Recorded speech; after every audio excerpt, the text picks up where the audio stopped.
What up, everybody? Welcome to another episode of the Corner Podcast. Kel Dansby here with the old man Andreas Hale before he flies out to Philly for WrestleMania weekend. The FOMO hasn't kicked in yet, but I'm sure it'll hit once all the homies start posting that they're in town on Thursday.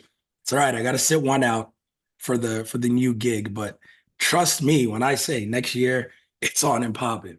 So no, it's great though. Can't wait to hear all the stories, see all the footage, photos, videos, embarrassing stuff Dre will never post himself, but other people will post giving him flowers and such. Because really, this is the first time you're around like wrestling people since Our Heroes Rock. Like That's since true. they actually saw it. That is true. I didn't even think about that. Yeah. Oh, It yeah. didn't cross my mind. What? Didn't even cross my Everyone, mind. everyone's walking up, be like, yo, this is amazing. Yo, that shit's crazy. It's incredible. So you're gonna be just embarrassed in the best way all weekend long. I didn't think about that. And it's funny because I'm talking to E right now as we're recording this. He's getting ready to do the cheesesteak eat off with Omos and Otis. And He's they got not him. eating cheesesteaks, right? Fuck E?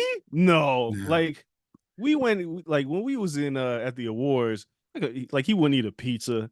He would just eat meatballs. I was like, all right, man. So no, he's not putting any carbs like bread in his system. So, and I think it's a fun fact. Anytime you see him like eat pancakes, like sometimes he just be spitting them shits out.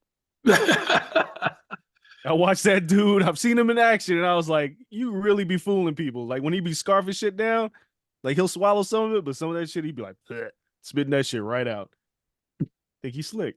This is how you just remain that level of fit. I'm never catching him.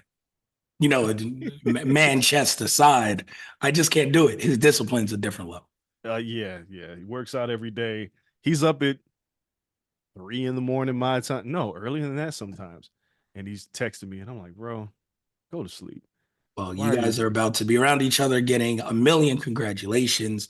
Shit, Oh, hardly. well This deserved. dude's schedule is insane. Is Like it? this man, yeah. So he's doing the eat off thing today. He's hosting the Slammies on Sunday. He's doing the pre-show with Punk, Hmm. McAfee. Who else is on that pre-show? Booker? Can't Both remember. nights. Two. It's Both a nights. 2 hour pre-show or It's like something 2 or 3 crazy. hours. He's doing that. He's doing some shit with the recruit. So if anybody saw the ads for Roku TV, that new thing, Yeah. that was from last year. So they're doing that again this year. I don't know if they're filming it.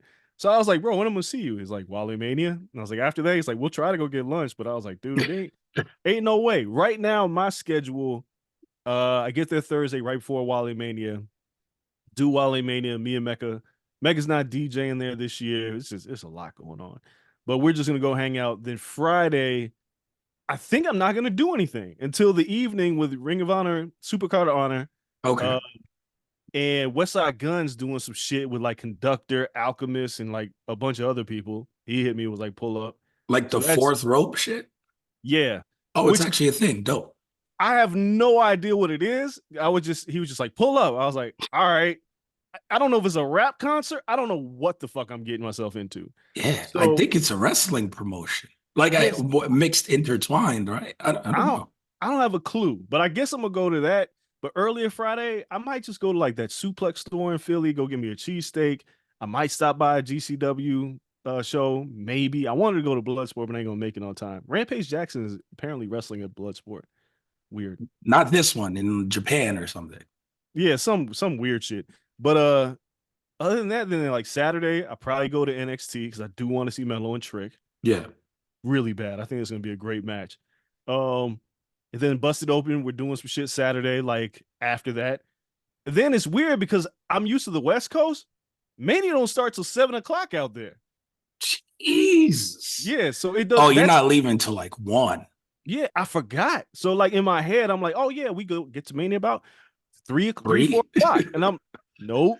Like NXT starts at noon there, but that's 9 a.m. here. I'm used to that.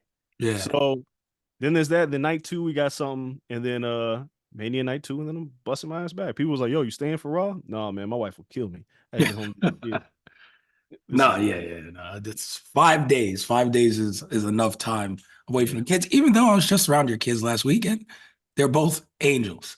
Perfect. they're not angels. Your son didn't Actually, cry at all.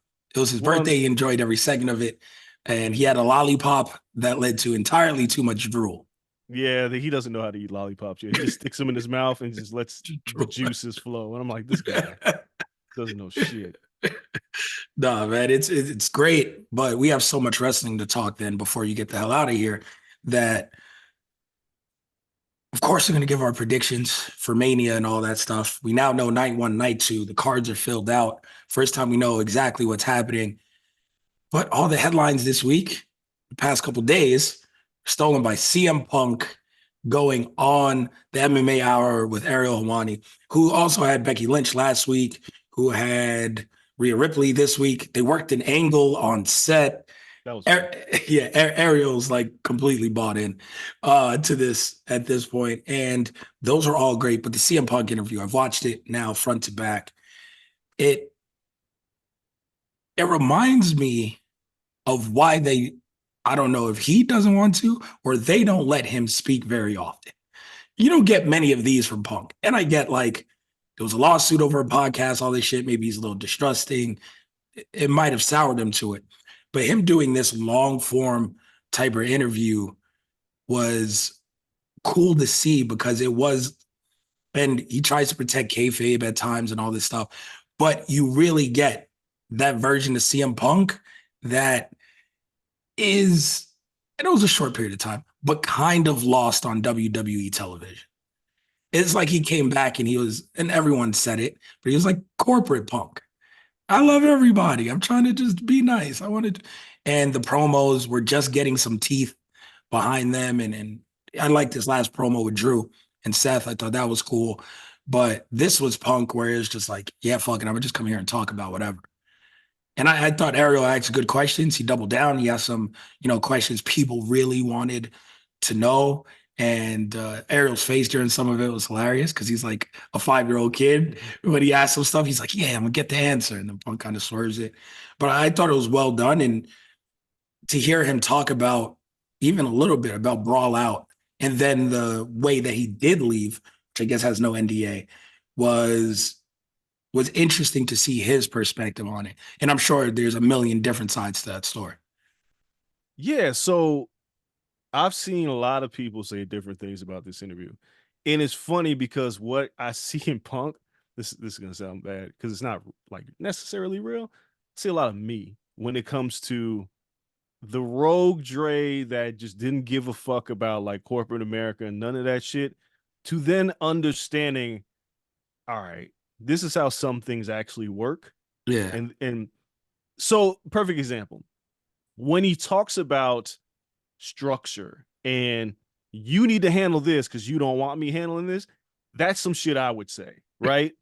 Because if I handle it, it's going to be wrong and it's not my job to handle it. When he talks about Jack Perry, for instance, when Shivani goes to get him, he talks about all that. I see myself in that because 10 years ago at BET, I would have never told somebody, you need to handle this before I do. I just handle it, not to get in trouble, right? Like I'd yell at somebody and I get in trouble. Today, me understands, all right, you got to go through the proper channels, right? I get it. I get where Punk sees AEW as like a lot of people didn't like what he said about their business, right? And I get it. I get what he's saying. If this isn't for me to agree or disagree, I see him saying, coming from a place that was on television, their job was to fill the house, their job was to entertain, their job was to be mainstream. Yep. And then he goes to a company that pays a lot of attention to what the internet's saying or Meltzer's saying. Granted, I like that shit. Personally, I like wrestling. Yeah. But I can understand when you come to a company and you're like, all right, like all y'all care about is wrestling. Like you don't care about filling the house. You don't care about going mainstream. It is the reason why Jade Cargill is no longer there. It's the reason why they couldn't keep her. Yeah. Right? Like WWE is a machine in that sense where it's bigger than just what happens in the ring. AEW's focus specifically on what happens in that ring. I respect them both. I like both of them. I get where he's like, this isn't a business. Like, if I go to a court, like when I went from Hip Hop DX to BET, it was like worlds different. I hated BET. Could I go back there now? if it was completely under new management, I could see it being a different scenario. If they do the same bullshit, I'm still going to be out, right? But I feel like Punk would have never came back if Vince was still there. It's pretty obvious. He would have never came back. Him and Hunter buried the hatchet on some shit, and that's some grown-up shit to do. Yep. And from everything that I know for everybody that I've talked to that's at WWE, it's different now. It is very different, but some things still remain the same, right? It's still very mainstream. Things remain the same, like Otis and Omos having a Philly cheesesteak eating. AEW never do that shit. No. That's some WWE shit. It's sports entertainment where AEW is pro wrestling. I didn't have a problem with Punk's interview, man. I didn't have a problem with how he talked about the Jack Perry situation. I didn't have a problem with how he talked about the Hangman situation because I talked about that specific thing on this show. Yeah. When somebody goes rogue, you're like, yo, what the fuck are you doing? Right? Like, we're supposed to be doing this and you're doing that. Now we're not on the same page anymore. Now you're making me look bad. And what am I supposed to do about that?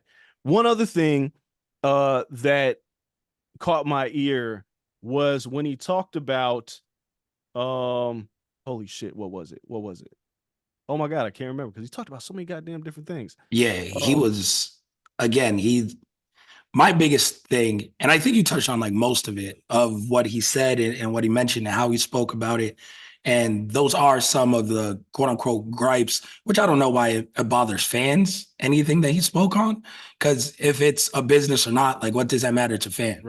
Right. If you like the product, you like the product. Right. And it seems as though they're hiring people to get a little closer to being an actual pro wrestling business, people with pro wrestling business experience. And maybe Tony is realizing that because shit is a little crazy. But I would say the thing that stuck out to me is, and I'm not sure if this is true or not, that he said when everything went down, he had quit already. Mm-hmm. He quit in London, went back to his room. It's like, fuck it, I'm out. And then it was Joe, and I forgot who the producer was on the match, but they went to his locker room to get him. Jerry Lynn. And it was like, yo, let's just finish this out. And he was like, yeah, there's a lot of fans here. There's a lot of people who paid a lot of money to watch me wrestle. And that was one of his best matches in the company.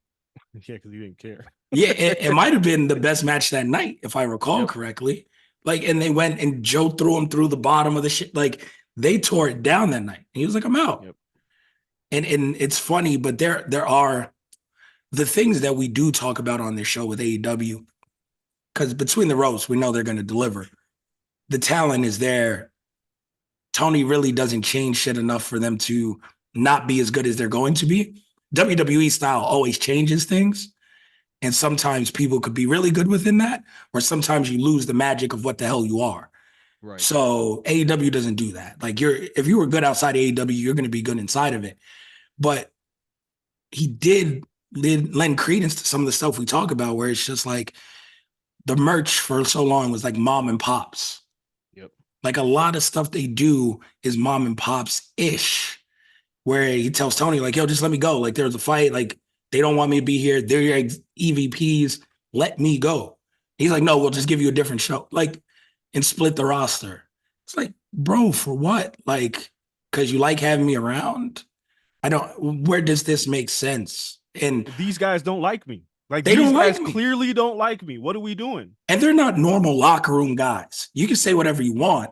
Like if it was just Jack Perry, who gives a fuck about Jack Perry? If he don't like me, like I don't care. But these people have titles. They helped you start this. Yep. You can't alienate them because they are your executive vice presidents. So your only answer for me then is, yo, I'm gonna just keep you guys away from each other. And you can't because you're doing joint pay-per-views. It's like it doesn't make sense. And it was great. One moment he was like, Tony's a nice guy. He's not a boss. I mean, look, man, a lot of these things both can be true, right? There is shit that Vince McMahon didn't put up with that Tony Khan did put up with. And that Triple H does, I'm sure. Right. And not to just throw Tony under the bus. But it's like, there's a difference between being a boss and being a friend. Like we talked about the hugs and things like that. I remember now, the thing that I know a lot of people picked at was Punk alluding to guaranteed money is like kind of hurting the business. Yeah. there are people that will say, well, Punk got a lot of that guaranteed money because he's been hurt, right? Yeah. But the thing about Punk, what I think he means by this, and I could be totally wrong, but what I think he means by this is the idea of saying, we're going to give you all this money now, no matter what you do. And if you choose, because he mentions this, like if you go earlier into the show, he goes, guys would show up to work, want to shoot 4 promos and stay home for 4 weeks. They still get their guaranteed money. That fucks up the business because if I'm a guy who wants to work and I see this dude that's not working and he's getting the same money I'm getting, that presents a problem. So I don't think you should get rid of guaranteed money, but you got to enforce people to work for guarantee. There should be no option. And I'm sure at some point I may talk to Tony Khan about this, maybe on this podcast, who knows, where there has to be, you can't, if I'm giving you guaranteed money, it's not you shoot 4 promos and go home for 4 weeks. You show up every week, right? Because you can't set that precedent. Yeah. It's the funny thing, Eric Bischoff shits on AEW all the time, right? But the thing that Eric Bischoff doesn't do is like, bro, you did the same fucking thing with guaranteed money and guys just stayed home. Yeah.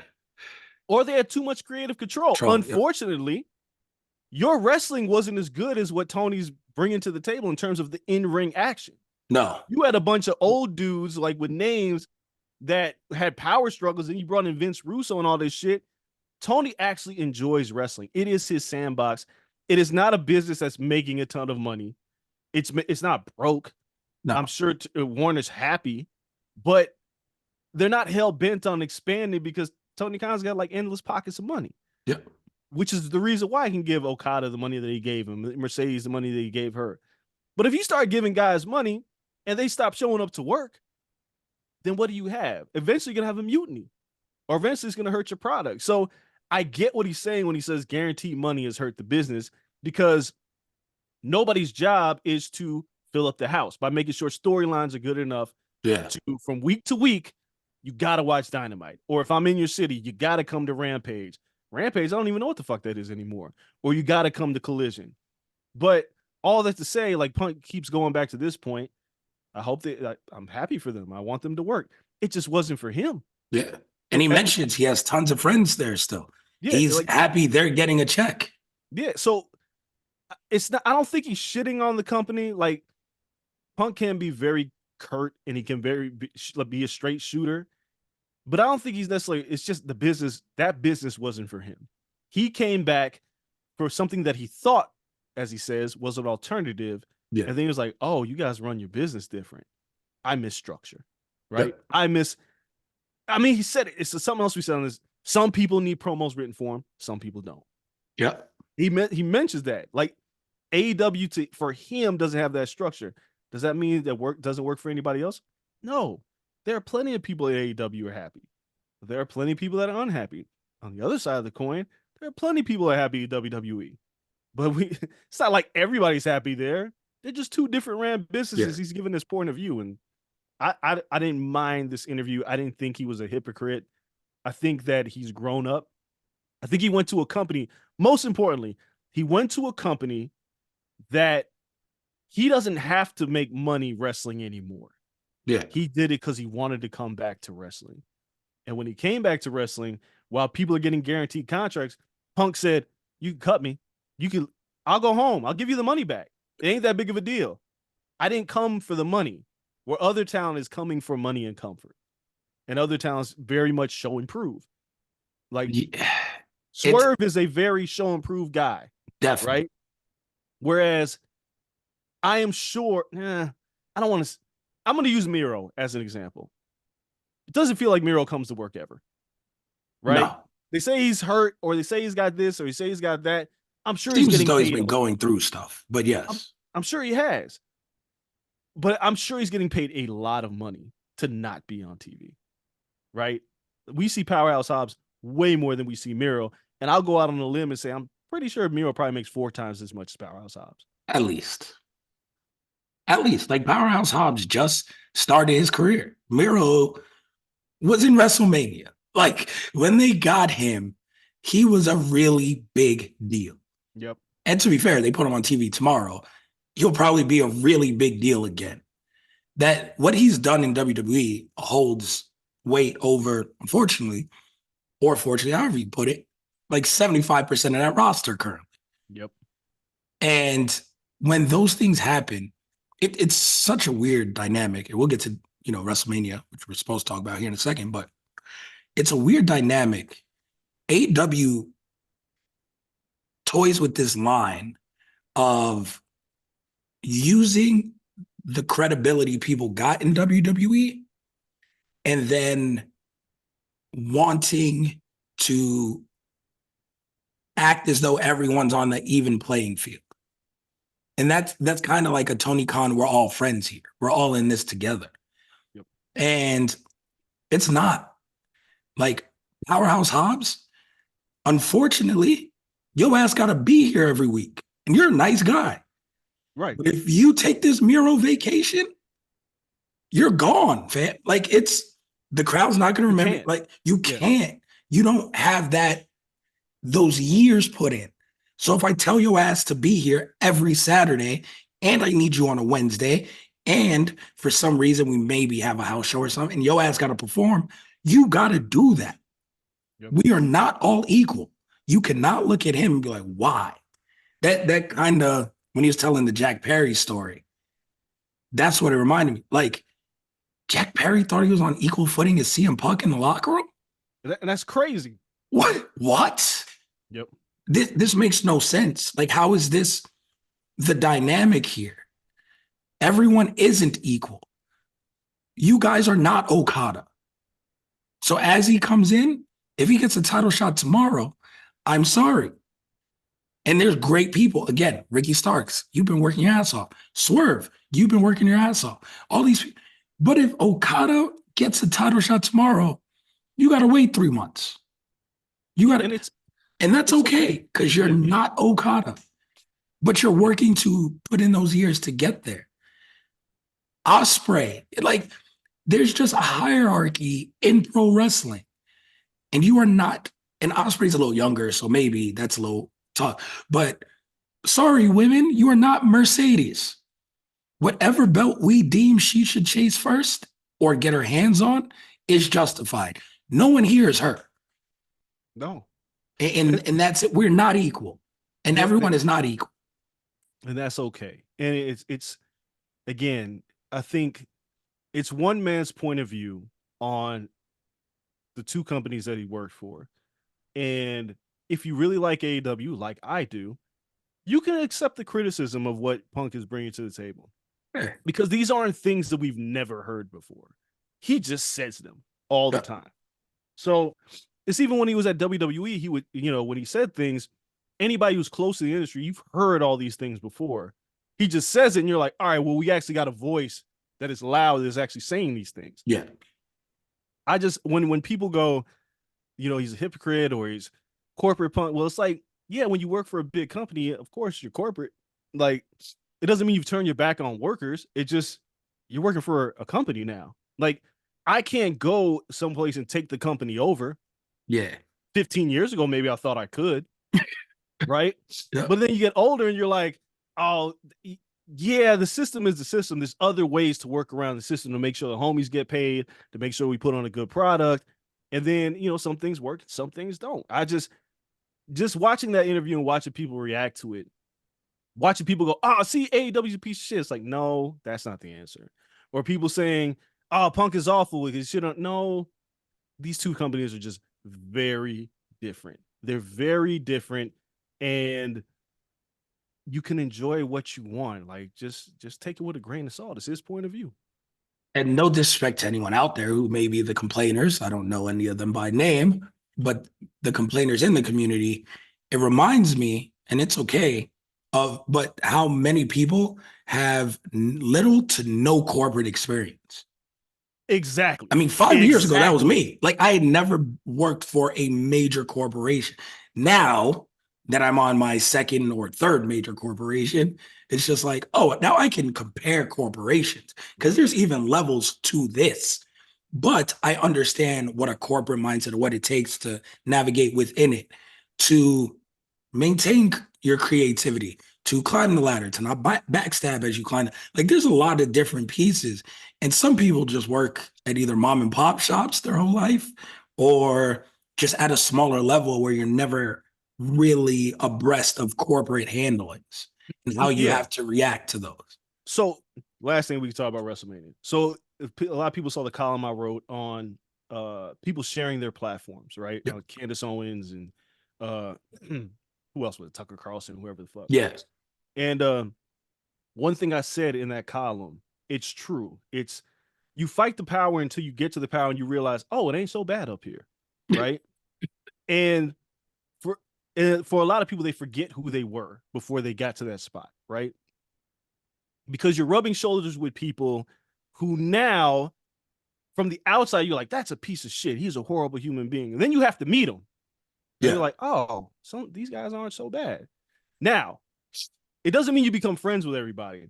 And I apologize for sniffling because I got allergies and shit. But it doesn't mean you have to like everybody. It means that for me, sometimes you got to hear somebody talk, right?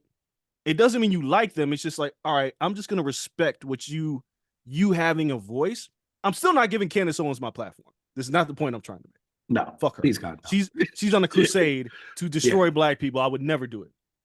But you sometimes meet people and you find another side of that person. And I'm not talking about people that are all the way conservative or Trump people or any of that shit. But sometimes you do have to listen to people who may have a differing point of view.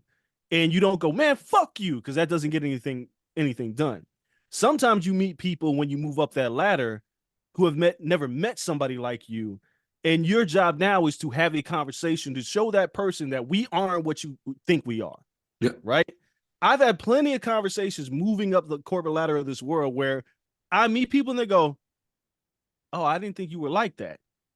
And I'm like, what the fuck does that mean? Right? Yeah. But I don't get mad because I'm like, your perception is not your reality.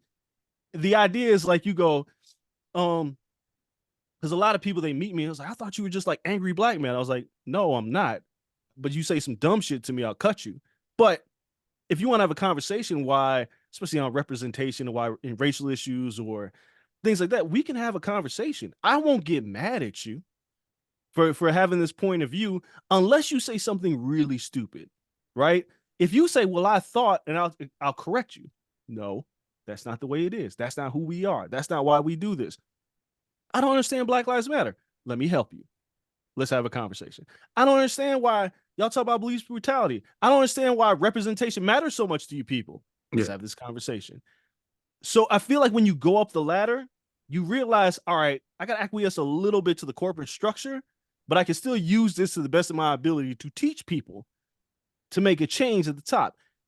The point I'm saying is a lot of this industry wouldn't be where it's at right now without Bryan Danielson and CM Punk. Those are two people who have truly changed this industry over the past 15 years. So Punk, if he just went completely rogue the entire time, there would be no opportunity for people like him to work in this business, right? There'd still be body guys out there. Bryan Danielson he may have learned the system. Like he learned how to be a better sports entertainer, but his foundation is still a wrestler, right? And for a lot of us, he'll be recognized as one of the greatest wrestlers that ever lived. But if he was like, I'm never going to WWE, fuck that corporate side of things, you don't get very far. You have to learn the system in order to change the system. Doesn't mean you got to like the system. You just got to learn it. And I think Punk learned the system when somewhere else it was like, oh, you guys are doing a lot of things wrong. If you really want to compete, you got to kind of change how the system works. Yeah. But you're talking to a bunch of young people. And that's another thing. It's old people that are ignorant too. Oh, of course. But I mean, like, in his case, he's preaching to a bunch of young people of like, yo, facts. This is how it's done. And they're just like, bro, we're in the same place. Yeah. Like, I got here doing this. I'm going to continue doing this. And he's just like, yeah, but this ain't, it's weird. And again, it's not to shit on anyone, but he's like, this isn't that. If we want this to be that, we have to take a little bit of that, but know we're better when we do. And they're just like, no, we just want to keep this. It's like, It's like an NBA player who relies sheerly on athleticism, and the older person's like develop a post game, right? Like develop a under the rim game. Because yep, at some point you're not going to be able to dunk like that, Blake Griffin, yep. right? At some point, and they're like, "Fuck you! This is what got me here." Then they turn like 32, and they're like, "My knees are fucked. I should have listened." Right? That's Even like Vince Carter got a jump shot. yeah, like at a certain point, you got to add more elements. This is what got me here. Yes, but how are you going to stay here? A lot of people always get mad at the older people in the room by saying, "Oh, you changed." Yeah, I did because I realized the things like when he says, "Yeah, you're doing a lot of shit in the ring. Maybe you should take that down a bit." He's not saying it because he hates it. He's Yeah, saying it because your body's not going to hold up. So Jack Perry, why you want to destroy a rental car? Have the rental car place say "fuck pro wrestling," tear your back up for what? a, yep, a pop that's going to last like an hour on the internet until the next big thing happens? yep. No, save your body. Don't ruin a relationship with a rental car company because you think it looks cool, right? That's all he's saying, and it That's makes it. sense. And it's just like you're, and to these guys, like, and Darby's caught in this cycle. It's like, yo, that's really fucking dope. But now you're gonna have to keep upping it. And Yeah, sooner or later, it's gonna get too costly. I mean Like, some if some guys can do it. Like Foley did it for a long time. Like Ric yeah, Flair called him a stunt man, but that was Foley's calling card. It's okay, yeah, but all of you can't do that shit. no. It dilutes the product when And everybody's jumping through shit. Foley's paying for it right now. Yeah, his body's paying for it. Like Yeah, Darby, it's Darby's thing. So if Jack Perry says I want to do what Darby does, like, no, we got a Darby already. yeah, Find another way. please. Like, chill out. Why you want to jump through a fucking glass window on a pre-show, motherfucker? Like, what are you doing? He doesn't. I don't know. And obviously he's still signed, but he's in New Japan ripping up contracts. Yeah, So who knows what that led to. Let's talk Mania then, because you're gonna be let's there. go. Yes, I You're am. heading there. We'll go through night one through night two because the people need your predictions. I'll probably go through wrestling again in case some wild shit happens, but I want to take NXT and I'll have producer Cole Bebe with me on later in the week to do so. But Dre, your predictions are ones that usually mellow me out. So I'll give my predictions now too. Night one, Rhea Ripley, Becky Lynch. Oh, there's no way Becky's coming out with this title. I just don't see any. I think Becky's sole purpose here is to put Rhea over. Like Rhea is the one right now, and she's so much the one. Like the idea of Becky winning this title doesn't make sense to me right now. Yeah. The problem though is I don't know who's next for Rhea. Everybody's on fucking SmackDown. Yeah, kind of. All the new Bianca, people, like Bianca. Charlotte's not back. Even if she was back, Rhea already beat her. Bianca, Jade, Naomi, Io, Asuka, they're all on SmackDown. Who the Yeah. hell is the woman that's gonna like Stratton's on SmackDown? Everybody's on SmackDown.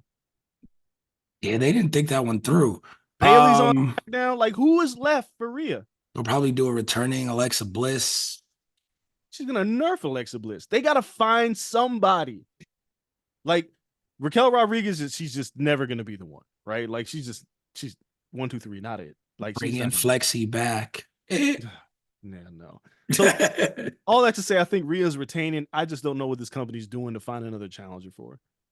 Yeah, I'll have to agree with you.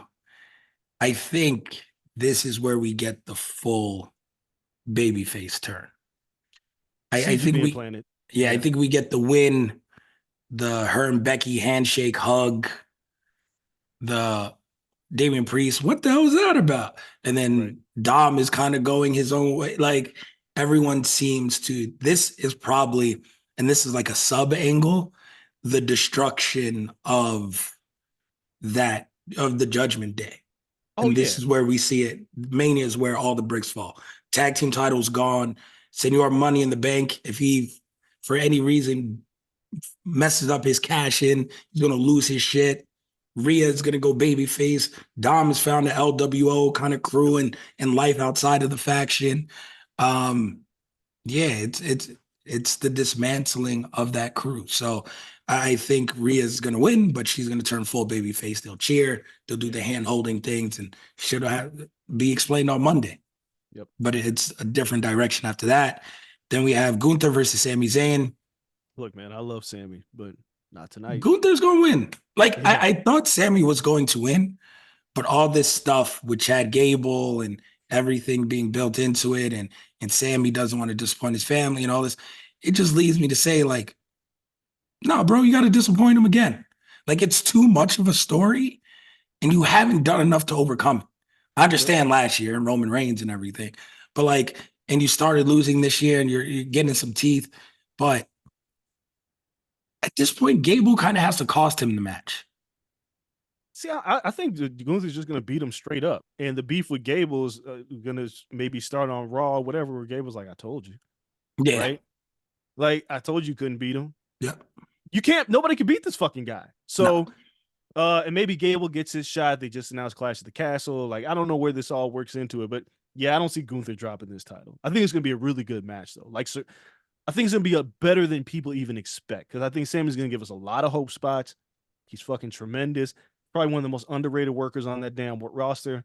And he's going to sell those chops to the fucking moon. Oh, it's going to be one hell of a match. I mean, would this be Sami Zayn's first 5-star match if he puts it through? In WWE? In general? He didn't get 5 stars for the Steen matches. Should have. That ladder match is my favorite ladder match of all time. That Steen match is insane. Yeah, no disrespect to TLC that you just watched the other day. But yeah, no, I mean, it's my favorite ladder match of all time. Him and Kevin Steen. But when you think of it, like, they're gonna put on banger match, but I agree, Gunther retains, because with Gable, they're going to get to a triple threat. Yeah. It's just Gable got too much beef still with Gunther. Then Sammy, like, no, I got so close again. That has to continue. They have the pay-per-view in Paris, I think, Backlash. This has to be a focal point of that. Because the way to get the title off of Gunther is to build Sammy and Gable strife so they pin each other for the belt, and Gunther never gets pinned. Yeah, someone pins somebody. Yeah. And that's how you get the belt off of him. And he's just like, all right, well, fuck. And then you continue their story. So the triple threat I thought was going to happen here at Mania. It's not. This is going to be another further planting of that seed, and the belt will change hands like next month. But for that to happen, Gunther has to win. Yeah. Then, you know what? I'm guilty. I'm looking forward to this match. 6-pack tag team ladder match. This shit's about to go crazy. And they confirmed this week to win both belts for the match to end. Both sets of belts have to be pulled from the ladder. Okay, so maybe they are planting those seeds. So either you got to climb with your partner at the same time and y'all both rip it, or if there's multiple people on this, we're going to have multiple winners. So that means, okay, I'm going to go with your theory here that they're going to split the belts up. Yeah. I mean, I love R-Truth, but if him and Miz end up on the same fucking ladder, everybody else just knocked out cold, and they pull both sets of belts, I'm calling shenanigans. Yeah, me too. But I do think Miz and Truth are going to get one of these belts. I do. I really do. They want to give this pop. So I guess Miz and Truth will get one. And then to balance that shit out, it won't be Waller in Theory. Funny, the Street Profits should have been in this match. I don't know what the fuck WWE is doing with these guys. They have their own match, which I don't care about. New Catch Republic would be my other ones. Either them or DIY. Like, but both teams would be on Raw, which is tricky. If they grab the other belts, yeah. Like, if you grab the SmackDown belts, you end up on SmackDown. Yeah. So if you put DIY on SmackDown, okay. Yeah. So I'll go with DIY and R-Truth and Miz splitting. Truth and Miz stay on Raw. DIY go to SmackDown. I like that. And SmackDown's a little bit better for DIY. Like, it's a little crowded on Raw. Yeah. Go over there. Them and New Catch can have a program that would be great. That'd be fucking incredible. Oh, just to the moon. So, and again, Street Profits are over there. You have AOP over there now. There's just a lot of people. One that they've worked. It's like everyone that worked in NXT is over there. Yep. So it's like, yo, just go over there and wrestle. So I like that pick. But yeah, we're splitting those belts. Then we have 6-woman tag match. Bianca Belair, Jade Cargill, Naomi versus Damage Control. I'll say it first. You were right. Kel Dansby was absolutely nailed it. The Black Excellence picture, though? Boy, oh boy, they put that shit in the fucking National Museum of African American History and Culture in DC. Because that shot, one, Bianca's abs be abbing, boy. God damn. And that's tough. Standing next to Jade. Right. And your abs. Damn. Bianca's abs are crazy. But, bro, unless Jade turns on them, there's no fucking way that these girls are losing. Dakota's getting nerfed. Yeah. That's or Coda. But yeah. She's taking the L. She's taking the pin, probably by Jade. And then we move on. I wish it would have been a tag title match, but I guess they're like, that's enough titles on this show, these two shows. Yeah. Whatever. And you get Jade her moment. So exactly. You sneak her in, and the representation matters, right? Yeah. Where it's like, yo, 3 black women. There's all minorities in this. It's a crazy. It's a minority match. There's no way. So it's one of those things, and they can all go. They can all wrestle. The storyline wasn't just built around them being black or being Asian or being whatever. It was built organically. Yep. And it was like, oh shit, it just makes sense. But yeah, now the 3 black women in Philly standing strong, that crowd's gonna go nuts. And then match of the night for you, LWO versus Ray and Dragon Lee versus Santos Escobar and Dirty Dom. And Dirty Dom, I feel like I want to say Dirty Dom they're gonna win this match because Dom lost last year and Dragon Lee just fucking eats pins every week. And because Carlito's about to turn on Ray because he's pissed off he didn't get picked for this match. Yeah. There's another part of me that wonders, with the eventual destruction of Judgment Day, when do Dom and Ray bury this? No. It doesn't happen forever. Not here. But I wonder if the seeds start getting planted for that because it's fun. And Dom's a heat magnet, so you can't do it now, but maybe later. So I'm going to say Carlito turns. Dom gets his win back against his dad. Dom definitely pins Ray. Carlito doesn't turn for me. I think with Judgment Day breaking up and then you have Andrade kind of like hanging around, I think we're going to see like the Avengers of Spanish people as a faction. Like, I'm dead ass serious. Like, I feel like Dragon Lee's going to turn on Ray. Because Ray has anointed him. And it's going to be Legado, Dragon Lee, Dom, after he leaves Judgment Day, is going to be over, Andrade, and we're just going to have a super friends of fucking Spanish people. And it'll be like, oh, this is a badass, just 8-person deep Spanish faction. And it's going to be like Andrade had in Mexico, right? Like LIJ spurned off from, but like it was like, you're the best Spanish people and we're just here to run this shit. Yeah. So I think that's the way it goes. And then Dom and Ray will be one up. And your question, the answer is pretty easy. And it is, what is better than hair versus mask next year? Mask being the retirement of Rey Mysterio. Yep. And Dom with the full mullet. And it's like, it's hair versus mask. And in Mexico, it means if I give my mask, it's my career. And Ray has his retirement match against his son. Yeah, I can see that. 1-1. So I think we build to that. Then we have Jimmy versus Jey Uso. Look, man. With every rapper alive. Ringside. Jey does not need to win this match, right? I'm just saying he's so over that he doesn't need to win this match. He probably will, but he doesn't need. It feels like Jimmy could use, it's weird, they're twins. Jimmy could use the rub by beating his brother.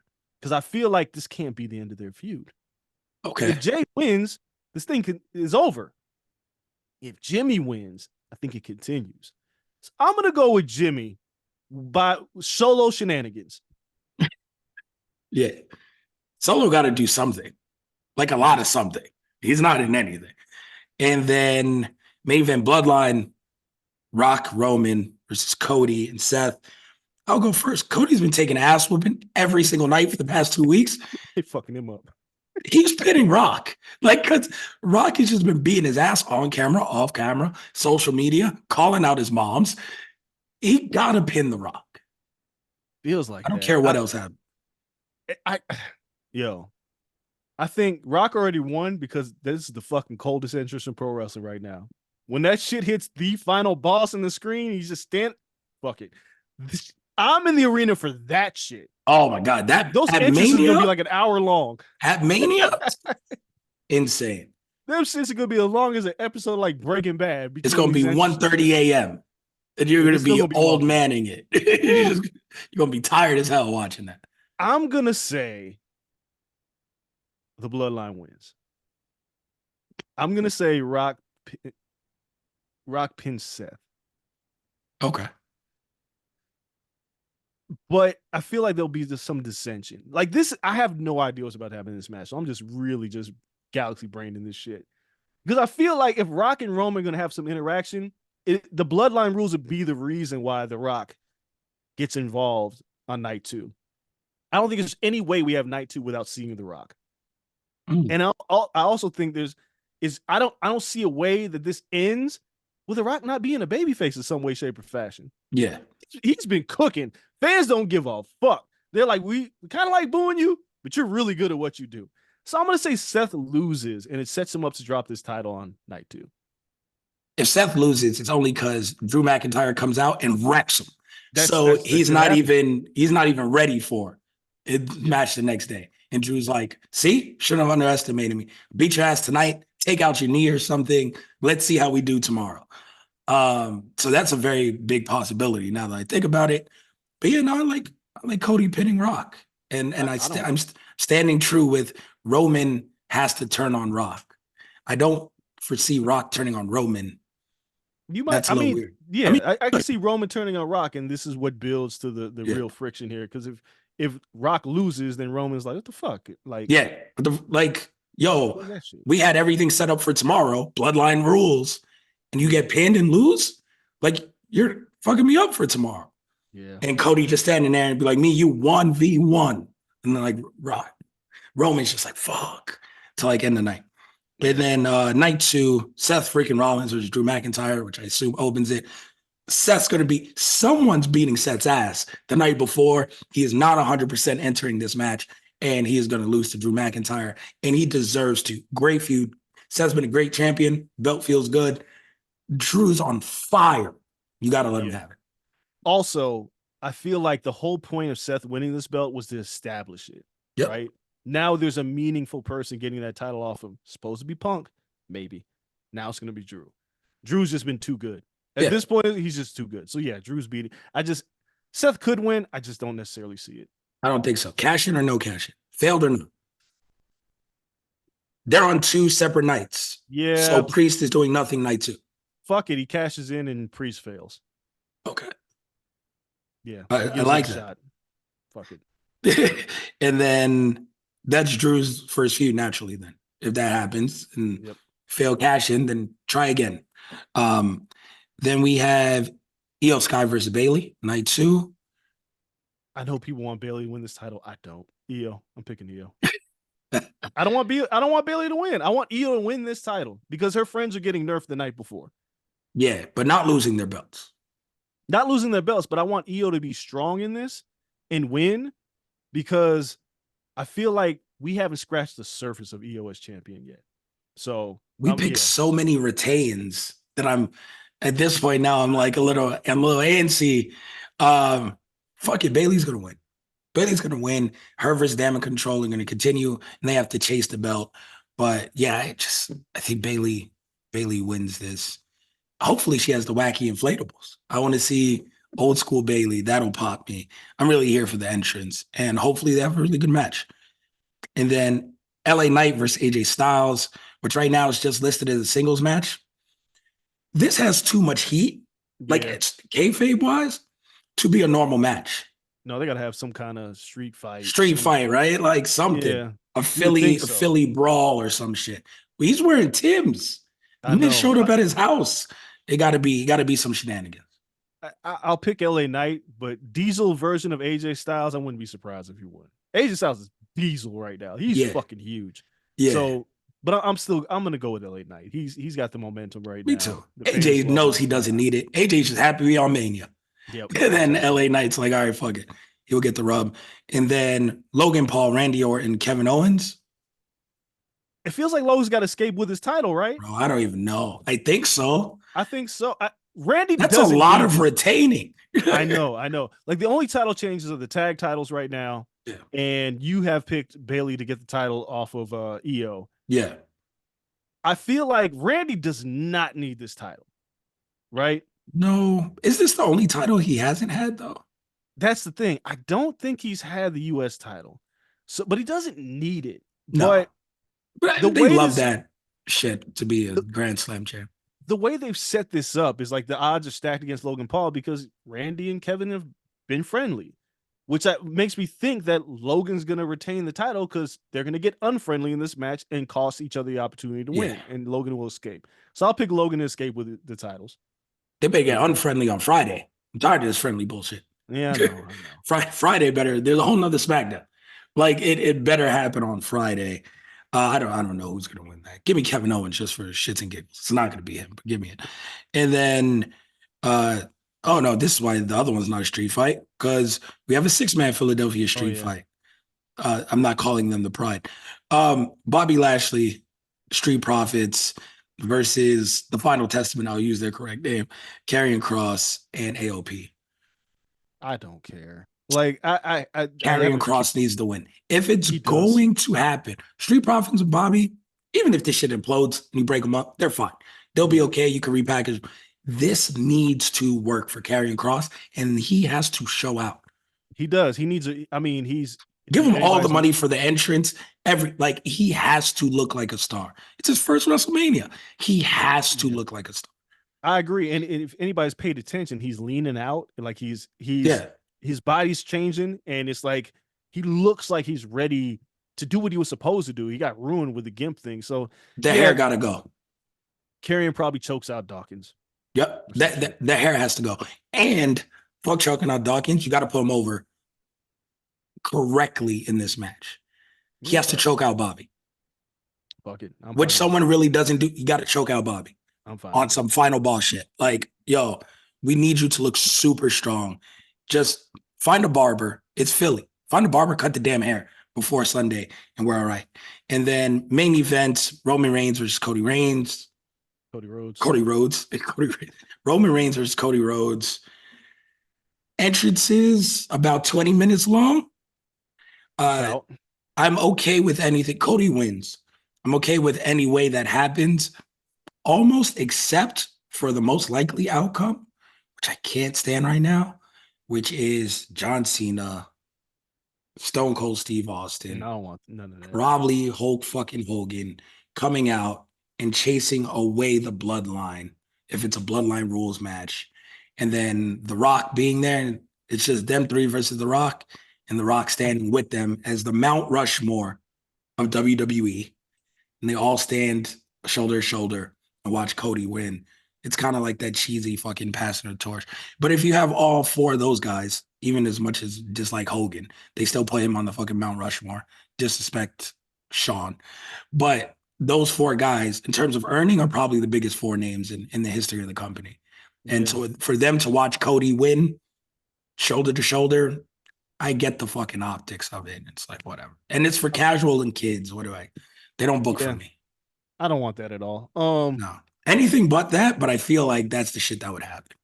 If Cody and Seth win, there's no doubt in my mind Cody's going to beat Roman, right? If there's Bloodline rules, there is a possibility that Roman retains the title. You're going 2 for 2. You're doubling down. I'm just saying there is a possibility with Bloodline rules because Roman's story is basically interference in every match. Yep. Right. As long as if there's interference, he has a chance. If it's straight up, Cody's going to win because that's the story, right? But I think there'll be even one way or another. I think Cody's going to win this title. I don't think we're going to get Austin. I don't want them there. I want Cody to win this match. If The Rock were to turn back the Bloodline interference or something like that, I can go with that. I don't need Cena. Like, I'd rather have Cena and Austin like show up at WrestleMania and cut a promo or some shit. Yeah. I don't want them involved in the main event. Do the 3 legend shit and have them beat up someone who's not on television. Yeah. What's a heel group not on TV? Just sacrifice them. That was great. Vince used to do that shit all the time. You get their entrances, they beat up on a random faction. Yeah, just like go find Austin Theory and beat him up. I was just about to say that. Austin Theory. Feels like the guy to go beat up. Yeah, But that's great. if push came to shove, I'd say Cody's winning the title here because I don't think you can. I mean, Cody's bringing the wrestling club. The kids are going to be there. You can't just ruin everything. No. But Sooner or yeah, later, you got to give the people what they want. yeah, and Last year's excusable. yeah, 2 years in a row, like now you just no. mess with my emotions. So yeah, Cody will be champ. And everything will end. People will be excited. Yay! But I think all in all, it'll be a good WrestleMania. And it's not I going to mean, be bad. We've had it's a bad loaded ones. card. It's not Dallas. I've been doing my WrestleMania binge watch. Holy shit! Fam. Some of these things are 6 hours long and just full of dull ass We matches. were in So WrestleMania 32 in Dallas. We were just like, oh my God, when is this ending? it was a marathon And of then it was bullshit Roman Triple H going for like 40 minutes. of nothing. But I think this will be good. I'm excited, man. I'm excited for WrestleMania weekend. I'm excited to be in Philly, seeing the homies, Ring of Honor, Wild Mania, of course. Should be a good time. It should be a good time. It's the TKO era. We are now Yeah. entering the TKO era of WrestleMania. So we should see the impact. I wonder what UFC fighter will be at this card. You think Conor McGregor shows up? If Connor walks out Becky, then we know that TKO money's TKOing. Yeah. And he honestly, he has Roadhouse out and all this shit only makes sense. It Like you're does. trying to promote a movie, like show Connor backstage with Becky and then walk out together. Yeah, I think we'll see some TKO influence, whether it's the entrances, backstage interactions. We'll see, and they Give got me to the promote UFC notorious, 300. the UFC 300 is the notorious following. entrance. Yeah, Come on. UFC 300 is next week. Oh, it is. Yeah. Give me Connor because you get the notorious. And instead of Biggie hitting, it's just Becky's theme. Yep. Writes itself. Use that Yep. money. Oh, Meek Mill performs, obviously. Lil Wayne is there. So maybe we get a live performance of his new single with Jay. There's the Ari fucking Nick Khan thumbprint of using stars and celebrities and leveraging that is definitely being felt this year. Yeah, just make sure it's good. I don't want to do like the flow rider shit. No, we're past that. Like Bad Bunny was taking fucking sunset flips. Like we're okay. Like they're getting actual stars, and if anything, they're getting like people we know. There's probably a ton of middle-aged white people fans who are like, who the fuck is this? Like they know Lil Wayne, but they're like, what is a Meek Mill? Like, what is a Dreams and Nightmare? So listen, they're embracing us. We'll embrace it. Have a blast out there in Philly. Can't wait to see everyone having fun. I'll be here watching. And I got to cover the NCAA tournament, Final Four. So that is my weekend mixed in with that. So we appreciate you all for listening. Check us out. We'll do a Patreon show still this week that I'll hold down as the old man gets ready to go. And then, like I said, producer Cole Bebe with us later in the week. And I'll do boxing MMA combined as one show as well. So we appreciate you all. Really, really, really enjoy the entire weekend. If you're a Patreon member, jump on the Discord. It's already popping. I was talking on all damn night last night on Discord talking about this weekend. So we got that one going. Producer Cole Bebe will hop in there too with everyone talking in the corner club. Till next time, till after Mania, we're out. Peace.